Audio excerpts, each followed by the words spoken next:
What's up, guys? So listen, man, I've been going through the Final Fantasy Commander product. There's 100 new cards in here. Are any of them worth a damn? That's what this video is about. Any decent upgrades or snags for your Commander decks? Well, don't worry, dude. I'm here to break it down for you. But first, gotta subscribe to the damn channel. It's free, but even so, I'm not going to tell your wife about it. I'm going to keep it between us, all right? We also have Patreon. Welcome to new member Everett, which is a fancy brodish name. It's not British, dude. It's brodish. We're going to be broing down in Brotown with all these sexy dudes in there. Now, I will preface this video by saying that 60 of the 100 new cards in this product are new legends. So some of these cards might be legendary I'm talking about. You know, you think they cater to Commander players here? They sure do, brother. But I'll tell you, there are a lot of characters to cover over the approximately 400 Final Fantasy video games out there, so I can see there being quite a few legends. I don't mind. Now, these cards are the ones I'm most excited about. You might have differing opinions, and that's still allowed in this country and on this channel. It's a free speech zone, dude. Drop your favorites in the comments below. Alright, let's start this off with Sepharoth, the Fallen Hero. This guy's 3 red and a white for a legendary creature, human avatar soldier. It's a 7/5. He's got Genova cells, of course he does. Whenever Sepharoth attacks, you may put a cell counter on target creature. Until end of turn, each modified creature you control has base power and toughness 7/5. Also has the Reunion 3, sacrifice a modified creature, return this card from your graveyard to the battlefield tapped. This is Boros Sepharoth, huh? This is nuts, man. If you're in a Naya counters deck, something like that, all those little 1/1 Avenger of Zendikar plant tokens are suddenly game-ending threats. This is probably the most bonkers in counters decks, of course, but equipment decks can probably slot this guy in, especially if you're running 4 Mirrodin or Living Weapon type equipment. This card's awesome. Now, these top 3 cards are all going to be from the Final Fantasy VII game. Kefa the Martial Artist, 1 green, red, and a white for a legendary creature, human monk. It's a 4/4. Has melee. Whenever it attacks, it gets +1/+1 until end of turn for each opponent you attacked this combat. Whenever one or more creatures you control with power 7 or greater deal combat damage to a player, untap all creatures you control. If it's the first combat phase of your turn, there's an additional combat phase after this phase. Human monk, dude, because she's celibate, brother. Don't even fap over there, you damn deviant. Alright? Tifa's a monk, dude. Leave her alone. So, say you have 3 7/7 flyers. You may be able to get 3 extra combats off of this. I mean, this is very powerful. Naya extra combats. You're busting in there with some big old dragons, flyers, angels, whatever the heck you want. This card is radical, brother. Now, this guy, Cloud, the ex-soldier, all caps, 2 red, green, and white. That's 5 mana for a legendary creature, human soldier, mercenary. It's a 4/4 with haste. When this guy enters, attach up to 1 target equipment you control to it. That's awesome. Whenever Cloud attacks, draw a card for each equipped attacking creature you control. Then if Cloud has power 7 or greater, create 2 treasure tokens. Alright, you have that free equip cost once it enters. You have card draw. You easily 2 cards per turn on this guy. And if you're packing pump, you have some really decent ramp here. 2 treasures. I mean, this card is nuts, man. This basically does everything you want a commander to do in a commander deck. You know, Naya equipment, here I come. And that's what she said. Now we have Yunas Decision. We're moving over to Final Fantasy X, brother. 3 and a green for a sorcery. Choose 1. Continue the pilgrimage. Sacrifice a creature. If you do, draw a card. Then you may put a creature card and or a land card from your hand onto the battlefield. All that for 4 mana and the cost of 1 little creature. That's not bad.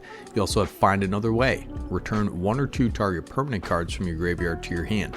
I love this card, specifically that first choice. I run a lot of decks with little 1/1 tokens, Eldrazi spawn, stuff like that, and getting this to go off and slapping a land down in the bargain, it speaks to me. Alright, this is a really weird card I wanted to highlight, Summon Yojimbo. So this guy's 3 and a white for an enchantment creature, Saga Samurai. It's a 5/5. Has 1, exile target artifact, enchantment, or tap creature an opponent controls. 2 and 3. Until your next turn, creatures can't attack you unless their controller pays 2 for each of those creatures. That's a pretty neat little effect, man, that we've seen on a lot of cards in the past.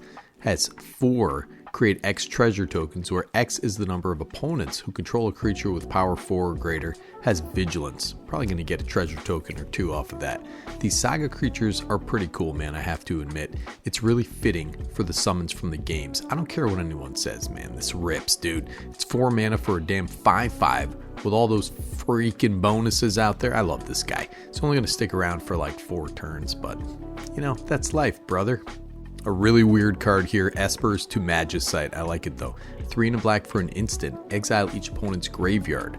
When you do, choose up to 1 target creature card exiled this way. Create a token that's a copy of that card, except it's an artifact and it loses all other types. This is a really weird card, but I like it. You want to maximize the cards you're exiling, so a mill deck would be great, but a lot of mill decks want those cards to stay in the yard because they power up creatures like Consuming Aberration and stuff like that.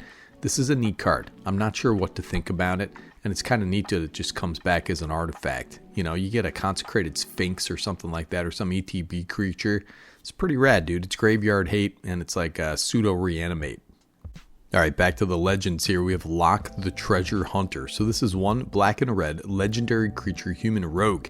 Can't be blocked by creatures with greater power, right? So if somebody's got a little 2/3 out there, they just bounce off each other. But if somebody's got a damn little 2/2 out there, well, then you're in the money, dude. It can attack pretty safely. Has Mug. Whenever it attacks, each player mills a card. If a land card was milled this way, create a treasure token. Until end of turn, you may cast a spell from among those cards. This is a really good card. Note that you need the correct mana to cast those spells. It's got pseudo skulk ability, which means it can pretty effectively swing in for bonus cards. I like this, man. It's going to ramp you some percentage of the time. We all love treasures, and I don't know. I like it, dude. I don't know. What do you want me to say about it? Now this guy, check this out. Kefa the Dancing Mad. This guy's 5 black and a red, 7 mana, legendary creature, human wizard. It's a 6/6. This guy's huge. During your turn, Kefa has Indestructible Kefa. At the beginning of your end step, exile a card at random from each opponent's graveyard. You may cast any number of spells from among cards exiled this way without paying their mana costs. Then each player who owns a spell you cast this way loses life equal to its mana value. This is kind of nuts, man. Reminds me of Atali Primal Conqueror. Now listen, you need to fill those yards, so run this in a dedicated mill or wheel deck. Alright, this is an interesting one. It's called Snort. 3 and a red. What are they snorting, dude? They're snorting a little cocaine out there, brother. It's a sorcery. Each player may discard their hand and draw 5 cards. Then Snort deals 5 damage to each opponent who discarded their hand this way. Has flashback for 5 and a red. I gotta say, man, I love wheels. You gotta deploy this effectively. If it's the last card in your hand, you draw 5 for 5. It's interesting because it will give your opponent 5 cards, right? But then they lose 5 life. I like it. I would run it in a deck where I'm packing wheels, paying off discard, paying off drawing cards, you know. One of those nice Grixis wheel decks. Now look at this guy. This is the perfect magic card right here. Bugenhagen. He's a wise elder. Just like Nikki G, dude. I got the same mustache right now. 1 and a green for a legendary creature, human shaman. It's a 1/3. Has reach. At the beginning of your upkeep, if you control a creature with power 7 or greater, draw a card. He's paying off those big beefy boys. Has tap, add 1 mana of any color. Mana dorks, man. I love mana dorks. I know everybody hates mana dorks, but I deploy them pretty effectively all the time. This guy color fixes. Whatever you ramp into, you know, you're going to draw a card off of it. If it's beefy enough, you're going to draw a card. I don't know, man. I think this is a great card, man. Now for your sweet token decks, we have Champions from Beyond. X white for an enchantment. When this enchantment enters, create X 1/1 colorless hero creature tokens. Has Light Party. Whenever you attack with 4 or more creatures, scry 2, draw a card. Has Full Party. Whenever you attack with 8 or more creatures, those creatures get +4/+4 until end of turn. Nice little anthem there. That's actually a big beefy anthem. I love token creators. You know, it has those little bonuses, drawing cards, pumping up if you have 8 dudes out there. I like this a lot. Very efficient. It's going to be great in those go wide decks.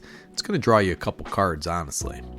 Alright, last one here. We got Alice Leveler. So this is 2 and a white for a legendary creature, Elf Wizard. It's a 3/2, and its name is impossible to pronounce. I probably pronounced it wrong. You guys are going to get at me in the comments because I know you're a bunch of pronunciation snobs out there.